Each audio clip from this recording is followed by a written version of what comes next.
En la mañana del 22 de febrero de 1911, un inventor llamado Gaston Hervieux subió a la Torre Eiffel para probar su nuevo paracaídas, que había diseñado para los pilotos. Revisó la velocidad del viento, tomó un respiro para calmar sus nervios y empezó la prueba. Su paracaídas funcionó perfectamente, descendiendo con seguridad hasta el suelo. Ahora, Gaston no realizó el salto personalmente, sino que le aseguró un maniquí de 75 kilos al paracaídas. Otro inventor en la carrera para perfeccionar el paracaídas pensó que este había sido un acto de cobardía. Reichelt, un sastre austríaco, denunció que Gaston había usado un maniquí y un año más tarde, él llegó a la Torre Eiffel para demostrar que tenía razón y que su paracaídas era superior. Mientras posaba para la multitud de reporteros y fotógrafos, anunció: «Estoy tan convencido de que mi paracaídas va a funcionar que yo mismo saltaré con él». Gaston estaba allí y sostuvo a Reichelt para intentar disuadirlo. Y es que habían razones técnicas por las que el paracaídas no podía funcionar. Para empezar, estaba usando menos de la mitad de la cantidad de tela que se utilizaba en los paracaídas probados. Un equipo de expertos también había dado su opinión y le advirtieron a Reichelt que el paracaídas era demasiado pequeño. Probablemente se rompería el cuello en la caída.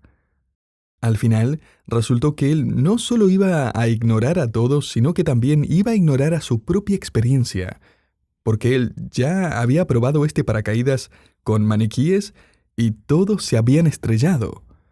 Él mismo lo había probado saltando de 9 metros en un pajar y se había estrellado.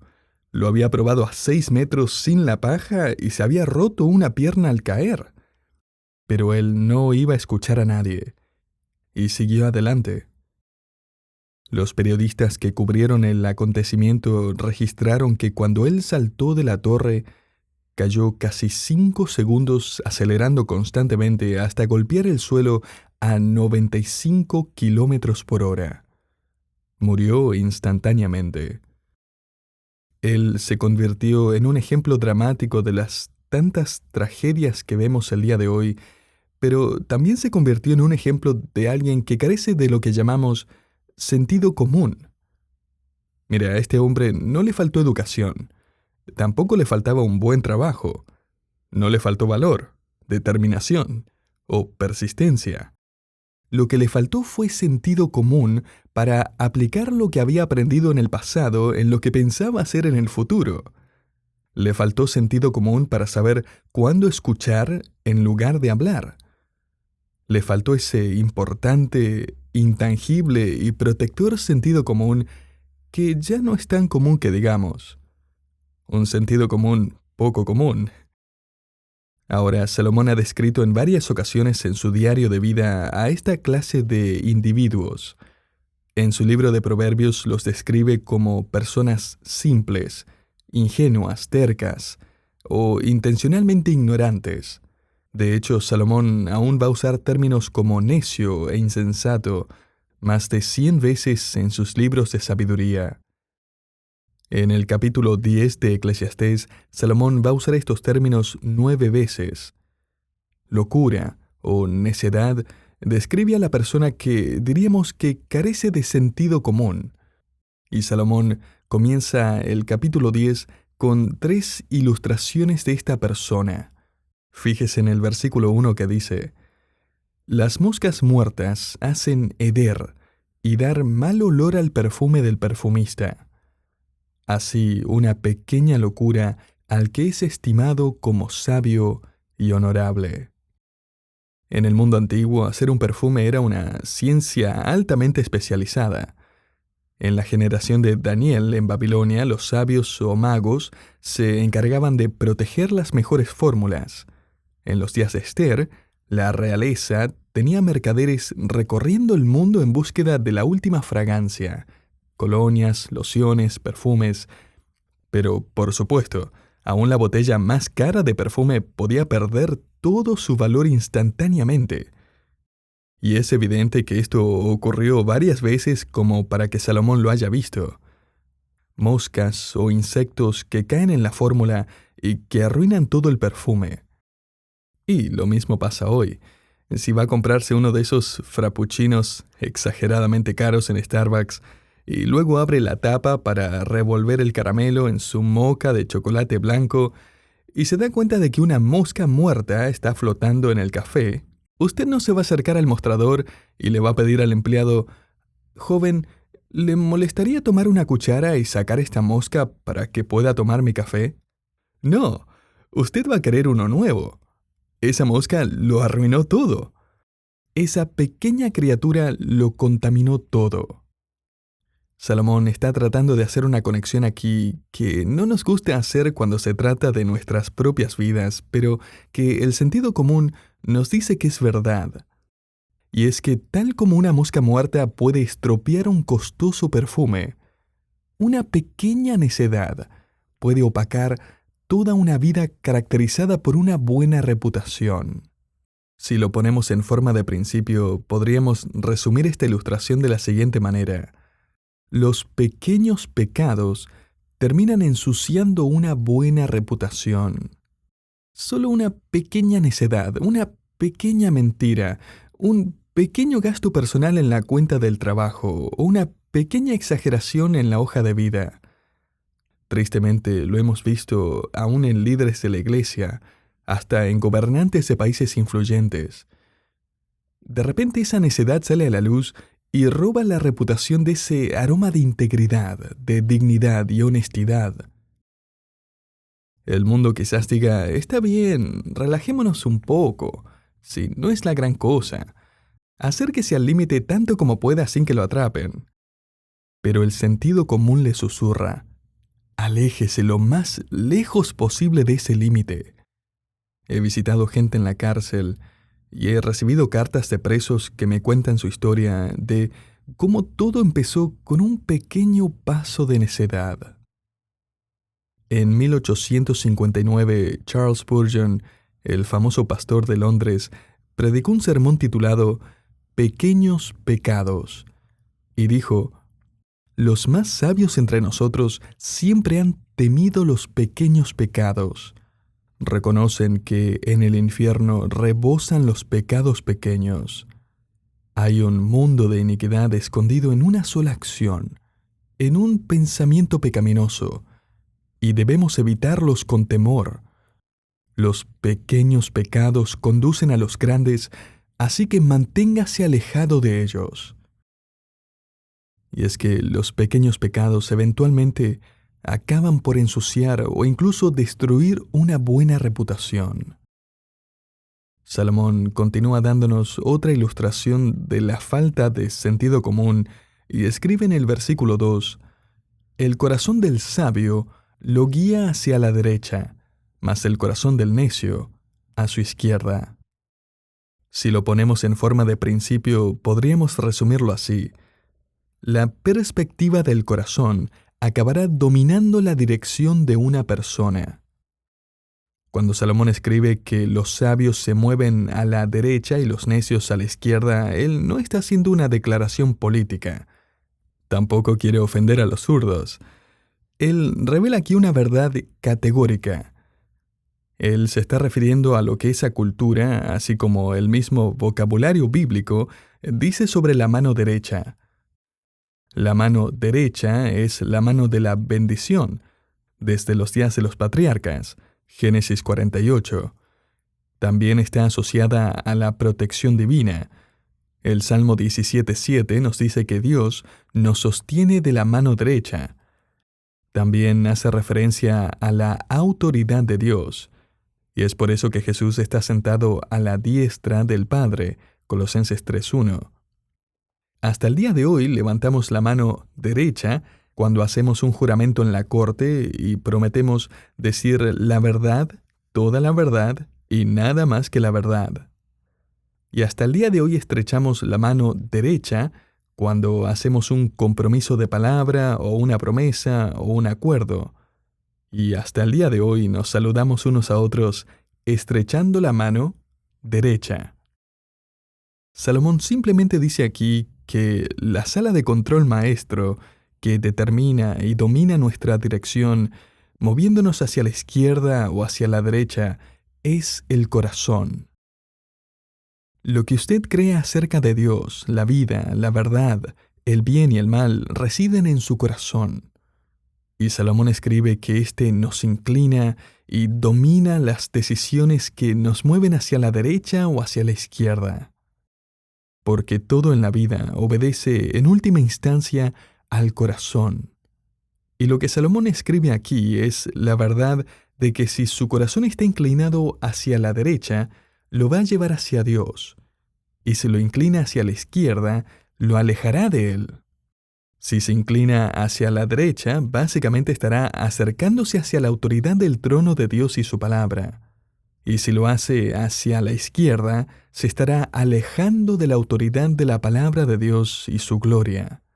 Me parece interesante que 3000 años después de que Salomón escribió esto en su diario, nuestro mundo todavía usa el vocabulario divino con el que Salomón escribió esta escritura inspirada con respecto a la derecha y la izquierda. Comúnmente se le llama a un cristiano conservador, que es un evangélico de derecha, y el que niega cosas como la inspiración y los valores de la escritura como un evangélico liberal de izquierda. Y recuerde que Dios aquí busca que evaluemos nuestros corazones. La pregunta que necesitamos hacernos es, ¿hacia dónde me está llevando mi corazón? ¿Hacia dónde me estoy inclinando?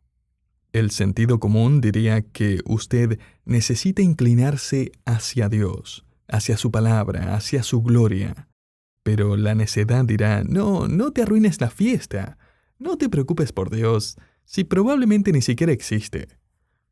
O no, ese pequeño elemento intangible creado por Dios dentro de nosotros, llamado sentido común, nos dice que los pequeños pecados eventualmente terminan ensuciando una buena reputación. Las perspectivas del corazón eventualmente dominarán la dirección de una persona. Y ahora aquí encontramos una tercera ilustración, versículo 3. Y aun mientras va el necio por el camino, le falta cordura, y va diciendo a todos que es necio. Salomón nos dice aquí que una persona necia efectivamente carece de sentido común.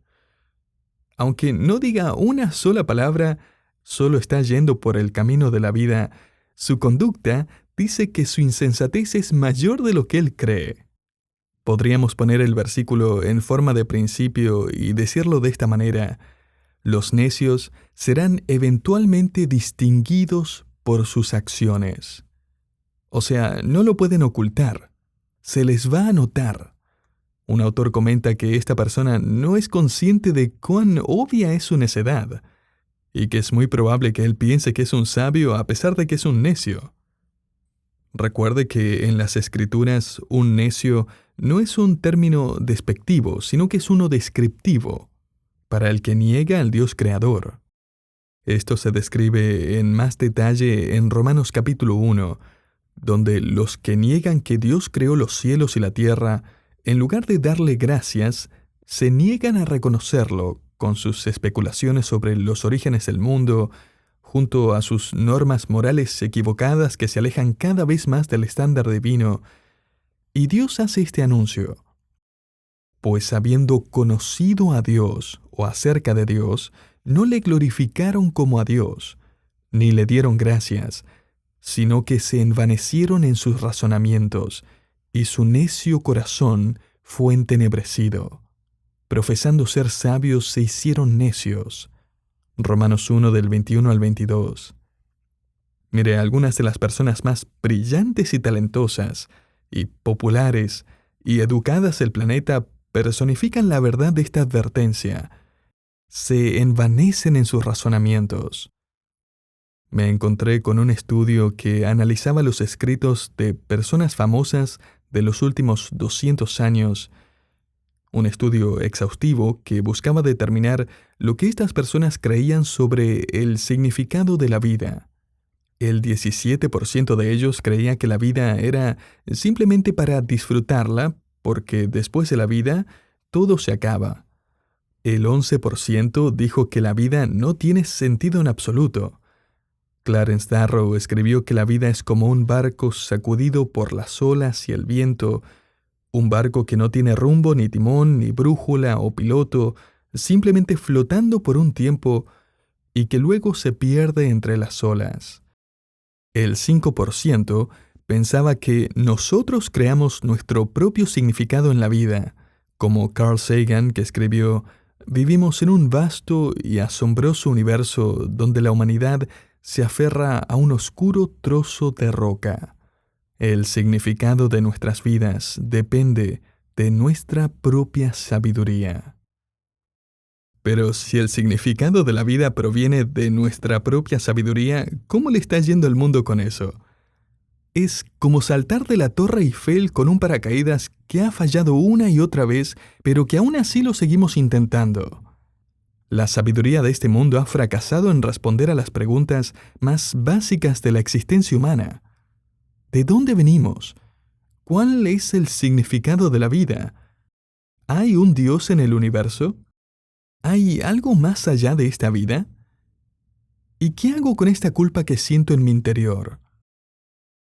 Tal vez tengamos que esforzarnos más y mirar un poco más lejos en el universo. Sigamos buscando respuestas en el universo. Y por eso hace unos años, investigadores de la Universidad de California en Berkeley anunciaron que formarían parte de un proyecto de millones de dólares para hacer viajes espaciales y ver si hay vida inteligente en el universo.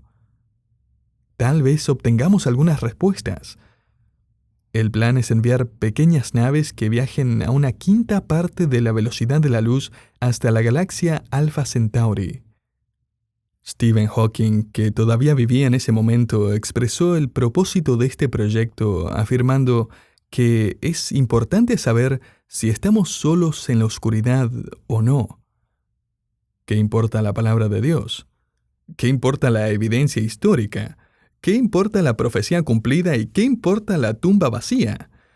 Pero como el mundo necesita religión, porque el sentido común nos dice que somos criaturas religiosas, la religión interviene y solo agrega mayor confusión, más especulaciones que no pueden limpiar la culpa del pecado, que no ofrecen confianza más allá de la tumba, que no ofrecen un Salvador más allá de nosotros mismos, que simplemente nos dice que estamos bien, pero que intentemos hacerlo mejor. Y así, la humanidad, atribulada por las moscas muertas del pecado en su carácter, perturbada por un corazón pecaminoso que domina su dirección en la vida, turbada por la necesidad que percibe en el mundo que le rodea, se aferra a una religión falsa que elimina la expiación de Cristo por nuestro pecado y nuestra redención. Sí, tiene sentido para la persona que es honesta con sí misma, que necesita a Dios, pero no quiere al Dios de la Biblia. Así que va a usar la Biblia lo suficiente como para sonar religiosa. Hay una iglesia en el norte de California, de la que leí recientemente, que tiene retratos de personas famosas colgados en una hermosa entrada. Hay un retrato de Sócrates, otro del presidente Roosevelt, hay un retrato de Abraham Lincoln, uno de Gandhi e incluso uno de Jesús, como el pintor se lo imaginó. Y sobre los retratos hay una frase de la Biblia escrita en hermosas letras doradas que dice: «Todos sois hijos de Dios». Me imagino a la gente entrando y saliendo de ese lugar, impactada por el mensaje de que todo el mundo es hijo de Dios. ¡Qué trágico! Porque una cosa es tener un corazón que le lleve a tomar una decisión equivocada. Una cosa es tener una reputación manchada por algún pecado expuesto. Una cosa es pensar que usted es sabio cuando la gente a su alrededor puede ver claramente que en realidad no lo es. Y esas cosas pueden realmente arruinar su vida ahora.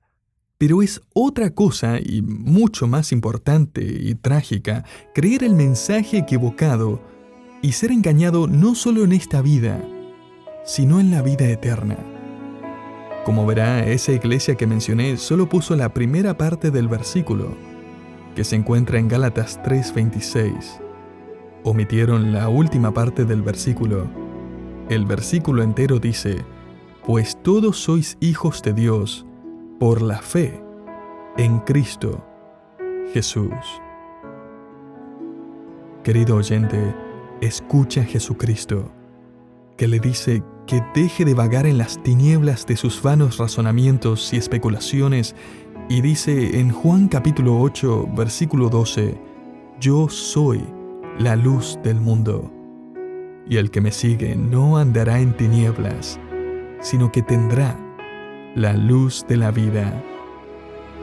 Él le dará luz y sabiduría para su vida hoy. Entonces, ¿hacia dónde está inclinando su corazón? ¿A quién está siguiendo? ¿Qué dirección está tomando no solo en esta vida, sino en su viaje hacia la vida eterna? Acérquese al Señor hoy con humildad, buscando su sabio consejo y santidad. Eso es el sentido común, que tristemente no es muy común en el mundo. No lo ignore. Le salvará de muchos males y le llevará por el camino correcto hoy y siempre.